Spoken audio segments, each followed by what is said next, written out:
And this is developing this morning. 2 bodies were found on Monday in a Midtown home. News 4 Tucson's Jacob Owens spent the day in the neighborhood talking to neighbors who say that things like this don't really happen on their block. Tucson police officers spent Monday afternoon and some of the evening at the home behind me, where 2 bodies were found in Midtown.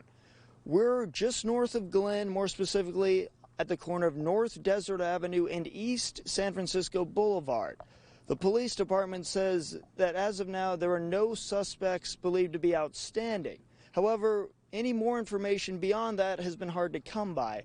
Some neighbors were willing to speak Monday evening. Initial reaction was a little creeped out with no background information because it's a really quiet street and a quiet neighborhood and don't really normally have any issues of any sort. A quiet street with older residents. That was a familiar refrain from those living nearby. Several neighbors told us police stopped by their homes earlier Monday. They did ask my daughter if we had heard anything as far as like gunshots going off and or like domestic disputes. Another neighbor, Frank Barrios, recalled this conversation from a few days earlier with the man who lives beside the home where the bodies were found.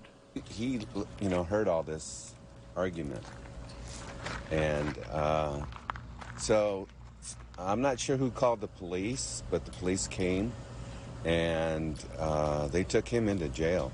Barrios, like all the neighbors News 4 Tucson spoke with, said he did not know the people living in the home, but he tells me it was a man and his girlfriend who were constantly in and out. The Pima County Medical Examiner's Office took 2 bodies away, and less than 1 hour later, police had cleared the scene. On one hand, glad to know that it wasn't some random,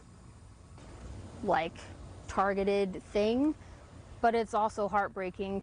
Despite several attempts Monday evening, the Tucson Police Department did not provide any additional information while officers were on scene. In an email later Monday night, the department did say that they're still seeking input from the Pima County Medical Examiner's Office. That office has yet to wrap up their investigation. TPD aims to have an official release out in the next 24 to 48 hours. Reporting from Midtown, Jacob Owens, News 4 Tucson.